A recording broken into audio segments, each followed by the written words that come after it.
Teori Darwin itu kan bukan orang yang terkuat yang menang, bukan orang yang terpintar menang, kan begitu beliau, tapi orang yang mampu beradaptasi terhadap perubahan. Akhirnya fokuslah pada investasi, karena apa? Tidak mungkin kita seorang pengusaha nanti menaruh tempat makan kita di keranjang yang sama. Pentingnya kita pada saat keranjang itu tumpah, kita masih punya keranjang makanan yang lagi satu. Don't put egg in one basket. Om Swastiastu, pemirsa Bali Media Podcast. Kembali saya menghadirkan narasumber yang sangat inspiratif ini. Saudara saya, Bapak Gede. Siap. Ya, Bapak Gede yang dari dulu saya kenal baik beliau dan merintis usaha beliau dengan luar biasa. Mungkin Pak Gede perkenalkan diri dulu. Baik, terutama Om Swastiastu, perkenalkan saya Gede Putra, asal saya dari Canggu, Kai Tulang. Jadi bisnis saya adalah di kontraktor, basically-nya itu di electrical engineering. Jadi pertama terima kasih buat host. Sudah menghadirkan saya. Luar biasa. Di kesibukan host, bukan saya yang sibuk, host yang lebih sibuk biasanya. Benar. Kita sama-sama kesibukan yang berbeda, Nah, ya. tapi sering ketemu gitu. Iya, benar. Aduh, luar biasa. Oke, Pak Deh, kemudian ini kita akan tonton dulu sejarah perkembangan beliau. 20 tahun lebih sudah bergelut ya Pak Deh ya. Ya, Di 21 tahun tepat. 21 tahun ya di bidang MEP, Iya. Mechanical, Electrical, Plumbing. Ya. Oke, pemirsa, kita lihat profil Mahaputra Group.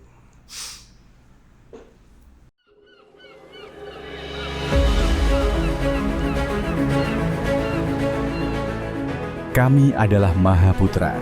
Kami telah berdiri lebih dari 20 tahun dan telah memiliki sekitar 7 lini bisnis perusahaan, yaitu Mahaputra Engineering, Dwi Putra Teknik, Raja Niaga Mahaputra, Alam Langit Emas Properti, Golden Sky Mahaputra, Belanja-Belanja.id, dan Koperasi Tatuam ASI Mahaputra.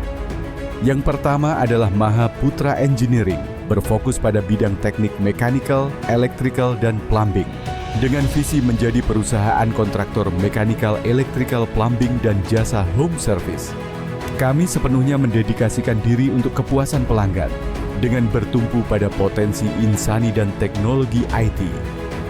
Yang kedua adalah Dwi Putra Teknik, adalah lini perusahaan yang berfokus pada bidang electrical kontraktor, khususnya jaringan listrik tegangan rendah sampai tegangan menengah, dengan tenaga yang ahli, bersertifikasi, serta dengan standar keselamatan yang tinggi. Kami siap untuk memberikan pelayanan yang terbaik. Selanjutnya ada Raja Niaga Mahaputra yang berfokus pada bisnis niaga, khususnya distributor alat-alat mechanical, electrical, plumbing, dan elektronika terbesar dan terlengkap di daerah Bali. Kami menyediakan berbagai macam kebutuhan yang diperlukan oleh bidang teknik, seperti pompa air, pendingin udara, kabel, pipa, dan berbagai peralatan listrik lainnya. Selanjutnya adalah Alam Langit Emas Properti yang berfokus pada lini bisnis aset properti, seperti tanah kafling, villa, dan hunian lainnya. Dengan strategi promosi yang mumpuni, kami telah berhasil memberikan pelayanan terbaik di bidang usaha properti. Selanjutnya adalah Golden Sky Mahaputra yang berfokus pada bidang manufaktur, khususnya penyedia peralatan perisai binatang untuk jaringan listrik. Dengan perisai binatang yang kami produksi dapat membantu dan mencegah jaringan listrik agar tidak terjadi konsleting karena ulah binatang atau hewan liar seperti burung, tupai, ular, atau hewan liar lainnya. Selanjutnya adalah Belanja-Belanja.id yang merupakan aplikasi pemesanan teknisi home service serta e-commerce untuk UMKM lokal dengan memanfaatkan berbagai kecanggihan teknologi saat ini sehingga dapat mempermudah pembeli ataupun penjual dalam bertemu dan bertransaksi. Belanja-Belanja.id sendiri merupakan salah satu bentuk ekspansi Mahaputra Group dalam dunia digital.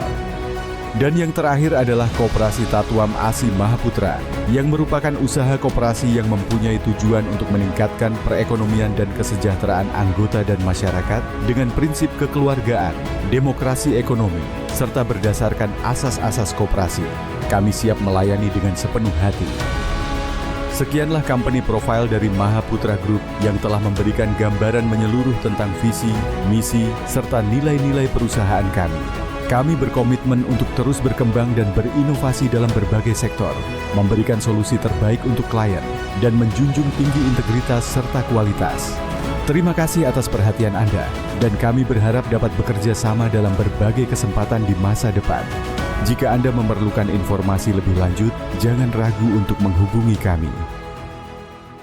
10 tahun ini terjadi 7 grup perusahaan, Pak.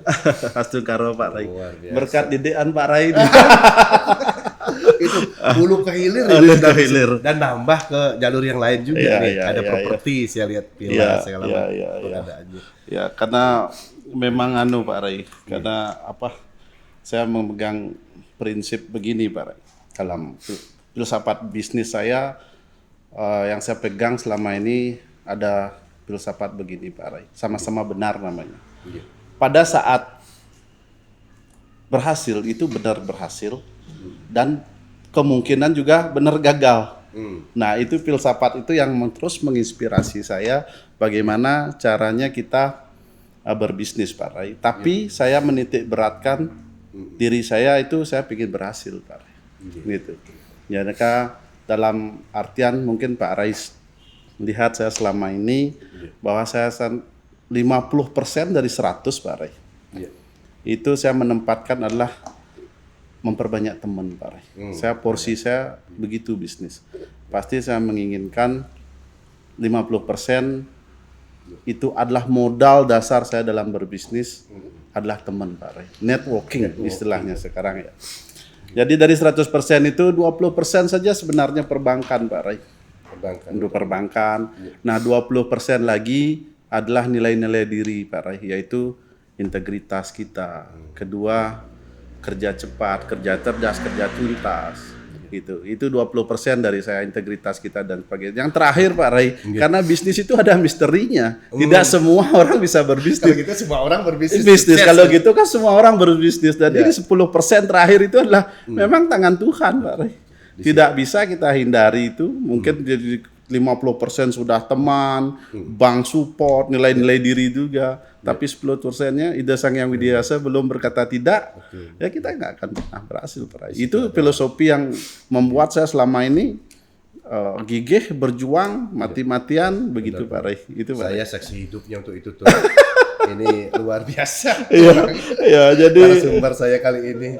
Mungkin Tum bercerita tentang latar belakang seorang Putu Gede Putra Adnyana di bidang MEP. Apa yang melatar belakangi kemudian suatu ketika terjun di dunia itu di awal? Gini Pak Rai. Pak Rai mungkin kenal kita sudah lama ya. Betul, Pak. Kita berteman lama. Awalnya saya terus terang adalah sebenarnya anak seorang petani yang tentunya tidak semua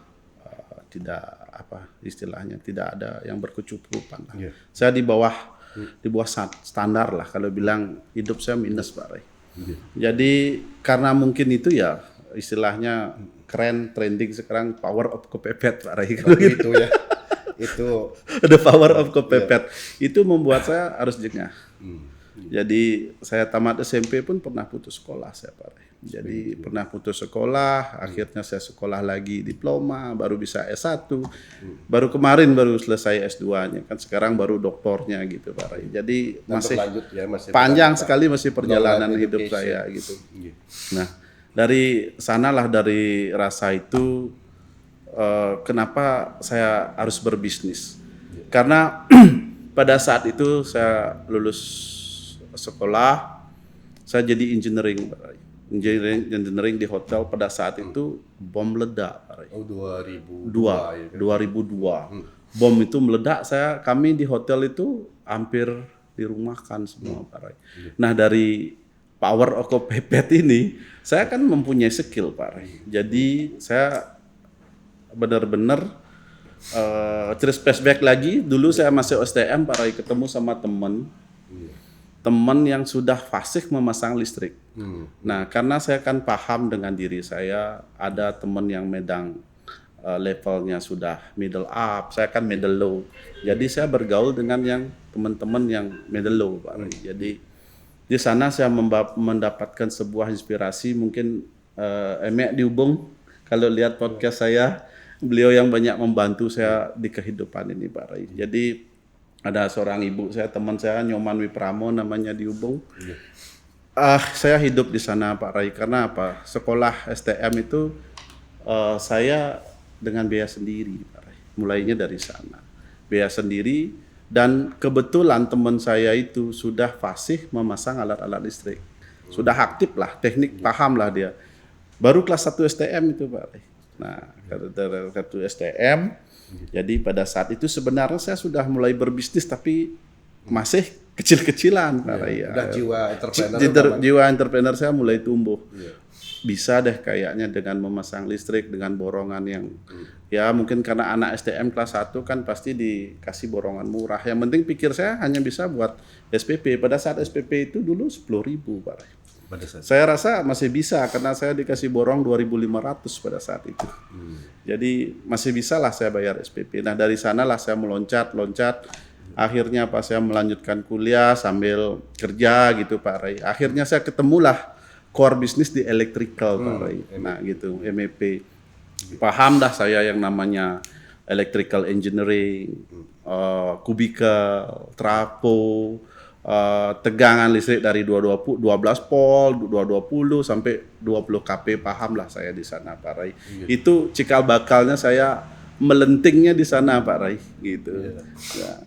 Itu cikal bakalnya. Akhirnya karena bom tadi, saya lanjut ke tadi, bom tadi meledak, saya dirumahkan. Loh, saya kan punya skill, pikir saya begitu Pak Rai. Kalau saya dirumahkan sudahlah, saya akan terima. Saya mau belajar buat perusahaan kecil-kecil. Nah, pada saat itu kalau nggak salah 9 November 2003 saya mulai Pak Rai. Sekitar 21 tahun yang lalu ya, 21 tahun yang lalu. Kita tayangkan fotonya waktu itu sering Pak dilihatin. Iya, itulah. Inspirasi sekali. Iya, itulah. Memang dari minus sekali. Terus terang pada saat itu mendirikan usaha itu Pak Rai. Lucunya begini. Dulu pacar saya Pak Rai. Ngemodalin saya 35.000 untuk beli alat itu, mau bikin perusahaan itu. Yang kebetulan sekarang pacar saya jadi istri saya Pak Rai. Kalau nggak jadi itu nah, utang. Kalau nggak jadi ini seumur hidup saya harus utang bayar Pak Rai ke dia. Kebetulan itu katanya Bu Mimis, ada utang yang perlu dibayar. Akhirnya saya sangat menghormati istri saya karena itu Pak Rai. Saya ajak berjuang dia dari nol. Memang mendirikan perusahaan ini memang sama dia Pak Rai. Nah, meloncatnya dari sana lah Pak Rai. Momentumnya ada pada saat pertumbuhan ekonomi pada saat dulu di zaman Pak SBY ya. Ya, momentumnya itu pada saat itu benar-benar saya isi dengan baik Pak Rai. Pertumbuhan ekonomi itu sama seperti sekarang mungkin di Bali sampai COVID ini ya. Sampai proyek PLN bisa jadi pendor pada saat itu. Iya, kita mulai memasuki sampai ranah ke sana Pak Rai. Jadi sebenarnya kita core-nya dulu swasta murni Pak Rai. Swasta murni, akhirnya apa? Saya rasa sih di Bali ini udah saya pegang dari home service gitu Pak Rai. Hulu ke hilirnya. Iya, hulu ke hilirnya saya rasa sih saya sudah dah ini gitu. Nextnya siapa? Kemana? Saya gitu. Pikir saya, oh ini ternyata electrical ini ada di PLN. Nah pada saat itu 2010 mungkin kita mulai masuk ke PLN Pak Rai. Di 2010 itu, dan kebetulan saya belajar di sana menjadi ketua kontraktor listriknya di Bali. Terpilih saya syukurnya di sana Pak Rai. Di Paklina ya Pak? Iya, Paklina. Sampai sekarang saya belum ada yang mengganti. Teman-teman Paklina mestinya ganti saya. Udah hampir berapa tahun nih. Ya, gitu. Kredibilitas, integritas yang mereka panutan. Selain itu kan Pak De, juga kemarin Ketua HIPMI juga, usaha muda juga sempat. Iya, kemarin di 2018 ya Pak Rai, saya mengganti Pak senior saya, Pak Agung Bayjoni. Kebetulan teman-teman memilih saya di Ketua HIPMI di Badung Pak Rai. Dan sekarang sama Pak Rai juga kita di Kadin. Nah, Stungkaro dipilih lagi sama teman-teman di Kadin Pak Rai. Saya terus menjadi pengikutnya Pak D. Kalau nggak dengan Pak D, mungkin saya juga nggak ngerti asosiasi. Ya. Ajakan beliau ini membuka mata saya juga. Oh, ternyata kita memerlukan teman-teman yang mungkin profesinya berbeda-beda di wadah entrepreneur, Iya, gitu, membuka wawasan gitu. Pak. Iya. Itu kisah tadi inspiratif. Kemudian ada cabang-cabang usaha yang lain itu di mana cerita? Gini Pak Ray. Jadi setelah saya paham dengan ilmu engineering, saya paham dengan detail bisnis di sana. Kenapa saya harus kembangkan? Karena saya membutuhkan material ini Pak Ray. Nah, saya membutuhkan material, saya beli ke toko-toko orang. Terus terang kan dalam bisnis saya harus membesarkan orang ini. Banyak sekali karena proyek kita sebali ini. Proyek kita sebali, accounting pusing, ngatur uang dan sebagainya, harus beli ke toko orang. Akhirnya apa? Kenapa nggak kita yang membuat toko-toko Solusinya elektrik? bukan. Iya. Jadi problem, ada solusi. Nah, Solusinya justru tambah usaha lagi. Iya, karena kita harus berinovasi, Pak Ray. Jadi di sanalah saya terus terang juga flashback lagi pada saat saya masih merangkak dulu, Pak Ray, di baru berawal itu saya terus terang ada inspirasi bisnis dari senior saya, namanya Pak Made Sudiano yang namanya Raditya. Lagi satu C. Petrus namanya kalau di Mengui dulu. Nah di sana saya banyak belajar juga Pak Ray. Karena itu circle yang terdekat dari saya Pak Ray. Beda sekarang kalau circle dari Kadin kan circle kita sudah nasional. Itu circle saya di tingkat rumah, kenal beliau itu saya merasa diri saya udah settle gitu, udah kuat saya merasa. Ternyata setelah saya belajar, ternyata kita masih kecil. Nah di sana saya belajar Pak Ray. Karena basically saya seorang engineer, saya bisa menjual TV, menjual kulkas dan sebagainya itu dalam artian mereka yang bapak-bapak dari Raditya dan C. Petrus tadi saya beli itu barangnya rusak-rusak. Barangnya beliau rusak-rusak. Saya perbaiki, saya jual lagi dalam bentuk second hand, Pak Ray. Ada bisnis gitu juga. Iya, dulu begitu sebelum melaju ke toko. Kayak itu yang labanya paling gede. Beli barang mati jadi barang hidup istilahnya Pak Ray. Iya, gitu. Nah, karena saya melihat itu di sana kalau itu kita bisa menciptakan peluang sendiri. Ini ada peluang. Karena beliau-beliau ini kan tidak paham electrical engineer-nya, elektronika beliau nggak paham, mau TV ditarik dikasih saya perbaiki. Di sana muncul ilmu bisnis niaga saya Pak Ray. Nah, jadi di sanalah mulai kenapa nggak saya sih buat toko electrical gitu, isi AC, isi dan sebagainya. Itu kesampaian akhirnya sekarang dari hulu hilir Pak Ray. Kontraktor mengerjakan, perlu material di toko kita, pendanaan kita kurang, minjem di koperasi kita gitu. Luar biasa. Ini yang patut dicontoh nih ke depannya anak-anak muda yang mau berbisnis. Jadi beliau menjadikan ada permasalahan problem itu menjadi solusi untuk buka lagi bisnis begitu. Iya. Kemudian ada pertanyaan ini dari netizen juga. Mungkin bisa diceritakan filosofi yang tadi sempat Pak Gede ceritakan tentang dipegang dalam berbisnis, selain integritas yang Pak De jelasin tadi. Iya, tentunya filosofi bisnis yang saya tadi terapkan itu sama-sama benar Pak Ray. Kemungkinan berhasil ada, tidak berhasil juga ada. Itu kan teori sama-sama benar namanya Pak Ray. Nah, ada sebuah dari 50% itu adalah dari 100 ini saya bicara yang berhasil ini 50% teman, 20% support perbankan, 20% itu ada nilai-nilai dan terakhir itulah tangan Tuhan, Pak Ray. Nah, disinilah tentunya ada nilai-nilai yang saya bangun selama ini pertama adalah kerja cepat, Pak Ray. Bukan hanya kerja keras saja, kerja cepat. Setelah cepat kita harus cerdas, Pak Ray. Cerdas terakhir ya pasti harus kalau klien kita tidak tuntas tidak tuntas komplain gitu Pak Ray. Itu nilai-nilai yang selalu saya bawa. Terakhir itu integritas saya, Pak Ray. Tentu bagi saya itu satu titik noda kita buat kayaknya di Bali ini jadi pengusaha nama kita sudah selesai Pak Ray. Nggak bisa diapa-apain. Orang di HIPMI itu saja, Betul. di Kadin juga itu saja, di kontraktor listrik itu saja. Integritas teman-teman itu mutlak sekali di dalam kita berbisnis itu. Nggak bisa kejujuran Iya. itu, integritas diri gitu. Iya. Itu Pak Ray. Itu Pak De. Kemudian selain tadi masih membahas ini baru kita ada 3 dari 7 grup perusahaan Pak De yang kita Iya. bahas. Kenapa ada lagi tambahan ke sektor mungkin kalau pabrikasi Iya. saya tahu di luar Pulau Bali Bali kan. ya. Pabrik Itu- kita di Pasuruan Pak Ray, Pasuruan, Surabaya, iya. ya, Jawa Timur. Betul.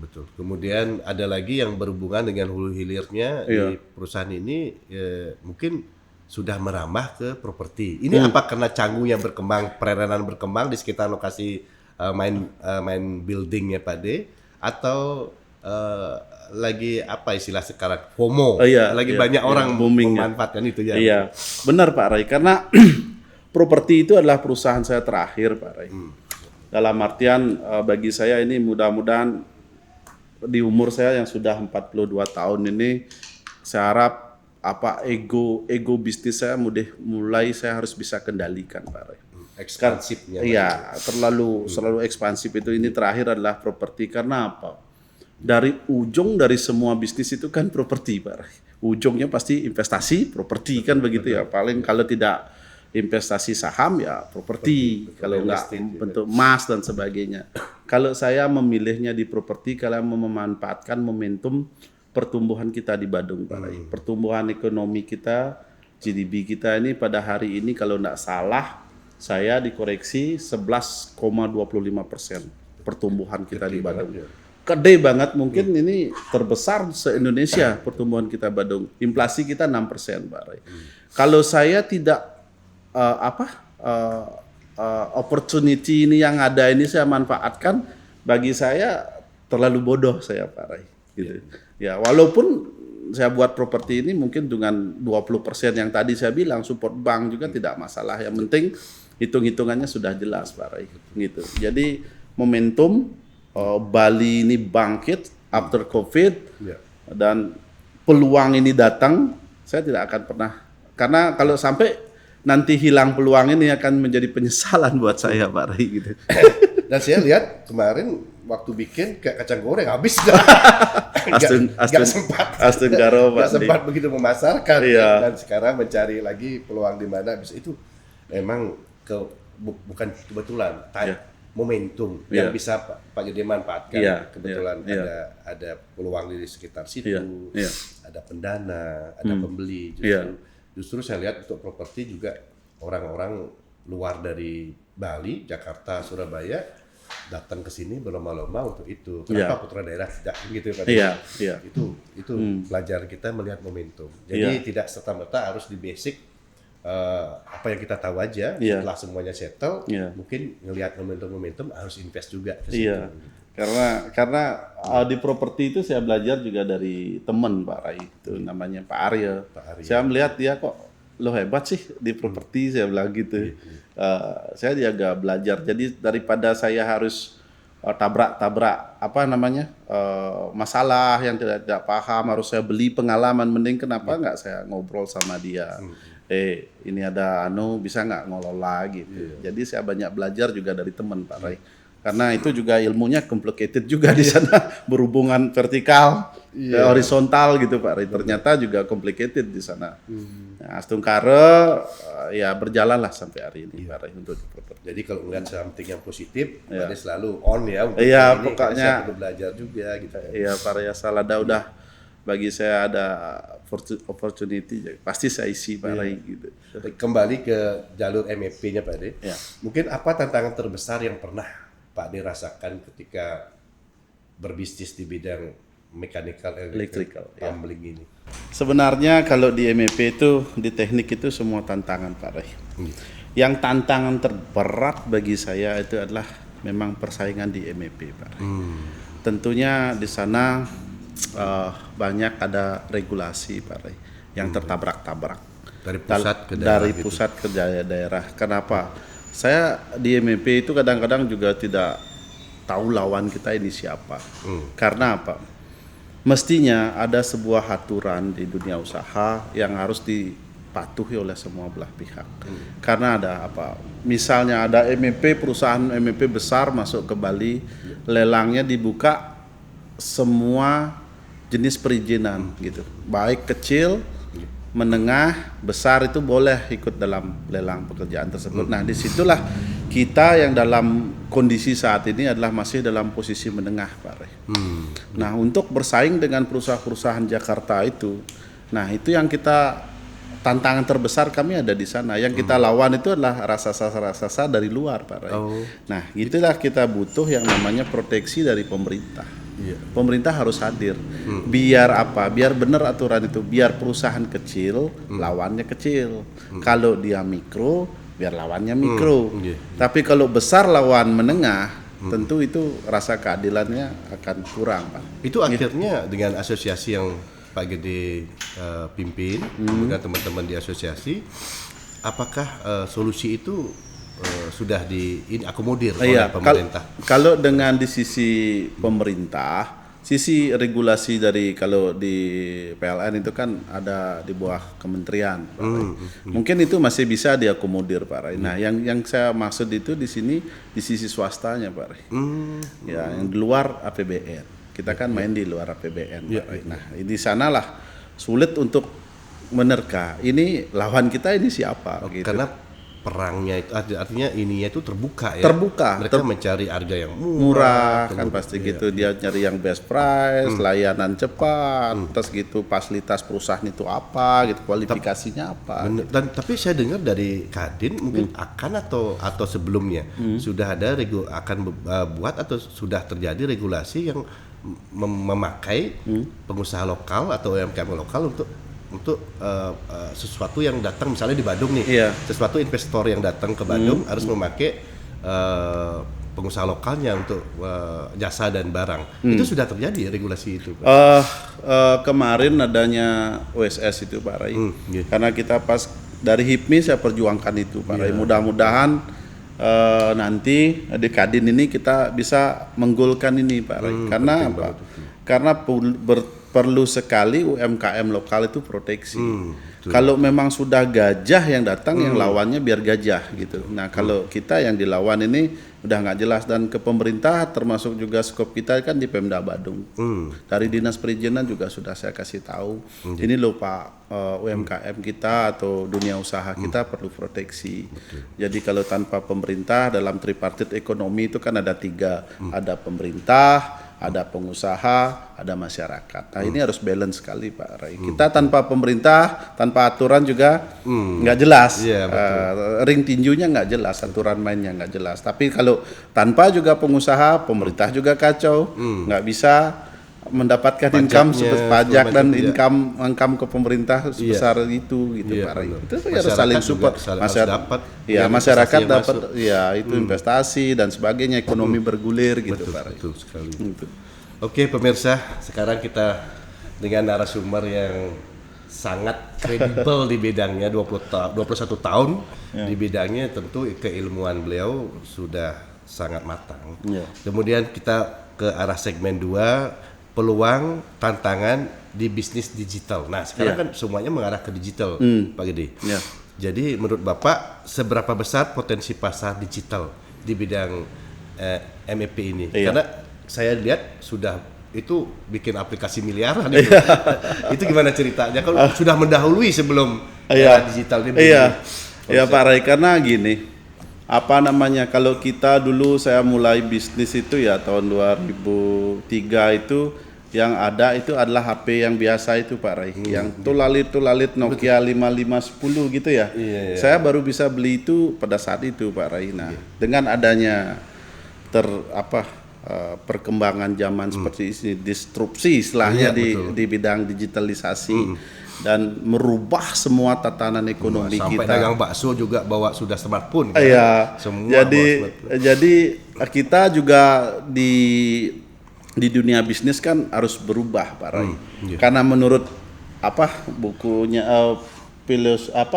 Pak Darwin ya. Teori Darwin itu kan bukan orang yang terkuat yang menang, bukan orang yang terpintar menang, kan begitu beliau, tapi orang yang mampu beradaptasi terhadap perubahan. Itu yang beliau, yang saya baca ya. Betul. Soalnya yang kuat itu dinosaurus gak mati Iya, sekarang. gitu. Mungkin karena dia gak peka perubahan. Iya, itulah. Saya membaca artikel beliau begitu. Nah, dari sana saya berpikir kalau saya tidak ikut berubah dengan zaman, saya akan terlindas, Pak Rai. Karena apa yang kita hadapi kan, kalau Pak Rai sama saya, kita termasuk milenial ya. Betul, milenial kita. Iya, yang kita hadapi kan Gen Z. Gen Z ini, Iya, benar. Gen Z ini mendekati mereka ini kan setiap zaman kan mempunyai habit dan kebiasaan masing-masing. Pak Rai. Makan mereka bawa smartphone, tidur dengan smartphone. Iya. Jadi semuanya di situ. Hampir semuanya kita berbeda setiap zaman ini. Mungkin zaman Pak Rai, saya makan lawar itu biasa. Nah, Gen Z ini belum tentu dia suka makan lawar. Dia kesukaannya bisa steak dan sebagainya kan begitu Pak Rai. Sudah dari segi makan. Terus gitu dari segi pakaian sudah berbeda. Dari segi apapun mereka berbeda terhadap kita. Nah, kita memperlakukan mereka itu ya secara, karena klien kita itu nanti adalah mereka. Iya. Karena generasi muda mungkin sekarang 40%, 60% kita adalah bonus demografi kita kan generasi muda. Berarti bisnis kita kan yang kita layani kan generasi muda. Dan termasuk acara seperti ini Pak Rai. Podcast begini ini tidak ada. Ini salah satu pilar yang bisa digunakan untuk edukasi, transport dirinya, dan juga membeli pengalaman orang. Kalau ini kita podcast ini kan membeli pengalaman orang. Dia bercerita tentang bisnisnya, tentang pengalaman storytellingnya, pengalamannya. Jadi pada saat ini mereka nggak perlu kayak kita jedak-jeduk dulu bisnis jatuh bangun. Oh ternyata begini loh. Bisnis MEP itu tantangannya begini loh gitu. Saya lihat juga uang kertas berubah. Mereka pakai apa? Kiris dan sebagainya. Itu digitalisasi. Nah, daripada tidak sama sekali, kan saya lebih baik mencoba, karena menurut saya ini opportunity lagi. Nah, opportunity saya jalankan, buatlah aplikasi itu Pak Rai. Ternyata menjalankan itu yang ketemukan lagi adalah raksasa teknologi juga yang kita ajak berbenturan. Yang selama ini juga termasuk juga di sana kita jatuh bangun di sana Pak Rai. Tentunya kegagalan kan anggap saya adalah sebuah pendewasaan diri Pak Rai. Tanpa gagal belajar lagi, jatuh lagi, bangun lagi gitu Pak Rai. Begitu pemirsa. Jadi kesuksesan Pak Gede sampai saat ini itu karena beliau menganggap kegagalan adalah pembelajaran. Jadi nggak ada rasa gagal, yang ada belajar, bangkit lagi, sukses lagi, dan seterusnya. Karena kegagalan adalah harus jadikan sahabat baik, jangan baper. Ya, generasi Gen Z ini jangan pernah baper kalau mau bisnis gitu. Oke, pemirsa, Pak Gede, ini kita kita bikin draft biar nggak terlalu melebar. Saya mencari draftnya ini untuk sesuai dengan pertanyaan-pertanyaan dari juga Gen Z, netizen juga. Mungkin bagaimana teknologi dapat meningkatkan efisiensi dan kualitas layanan di sektor MEP, teknologi sekarang? Kalau di teknologi MEP itu bisa digitalisasi itu semua bidang, terdisrupsi juga Pak Rai. Jadi semua di sana dulu, sekarang gini, di MEP itu ada istilah pakai smart home system ya Pak Rai. Di sana kalau Pak Rai dulu tidur itu mau matikan saklar kan bisa tetap pakai mekanis, cetek gitu, pakai tangan. Iya. Teknis sekarang sudah nggak perlu lagi, hanya gitu aja sudah mati lampu kita. Ikut tergerus ke sana, termasuk juga kontrol panel, instalasi, termasuk fire alarm, CCTV. Nah, CCTV kan dulu dulu kan kantor ini misalnya bisa ngelihat, Pak Rai bisa lihat dari manapun. Ya, itu ikut Pak Rai. Ya, enggak bisa. Semua bidang itu, apalagi nanti ada AI lagi, entah apa yang terjadi lagi ini ke depannya Pak Rai. Apakah kemungkinan HP pun bisa tergantikan nanti ke depannya. Kita ngelihat orang bahwa dia pakai kacamata, mungkin ke depannya udah komunikasi dengan orang lain. Dia berkembang pesat sekali. Katanya Google sudah luncurkan namanya itu? Google apa? Google Map. Oh, Google Lights. Ya. Nah, itu mereka sudah, kita dengan itu sudah mau jalan-jalan ke luar negeri sudah nggak perlu pakai apa namanya, pakai tiket, pakai pesawat lagi, perlu biaya dan sebagainya. Itu Pak. kembali saya bilang ke Pak Gede tadi, integritas. Kalau kita tidak berintegritas, ketika era digital, misalnya kita sering bohong nih Iya, sama orang, iya. itu sudah terdetek Iya. nanti ke depan karena semuanya akan elektronik kayak database kita, sudah. ID kita, Iya. keuangan kita di bank, sejarah riwayat kita, Iya. itu ngeri banget Ngeri, kalau orang karena- yang tidak berintegritas. Iya, karena dengan adanya teknologi gini sebenarnya kita sudah telanjang bulat, Pak. Betul. Tidak. Big data yang Big orang data. bicarakan sekarang sudah tahu 10-15 tahun kita ada di internet. Iya. Gampang sekali sekarang kita searching misal ada yang terbaru kayak ChatGPT, kayak Google. Iya. Kita masukin nama seseorang. Itu sudah terekam Iya, siapa dia, siapa dia. LinkedIn kan Iya, gitu. iya, aplikasi. benar termasuk istri, anaknya, alamat rumahnya kan sudah terdeteksi semua, Pak. Bisa keluar dari Iya, digital. iya, itu dah nanti tantangan ke depan bagaimana kita melayani Gen Z ini. Karena semuanya sudah konsepnya yang sekarang ini menurut kita sudah mengikuti, tapi pada saat itu nanti kita merasakan ketinggalan sekali, Pak Ray gitu. Itu dah. Kita harus terus berubah yang dibilang Pak Darwin itu. Benar sekali.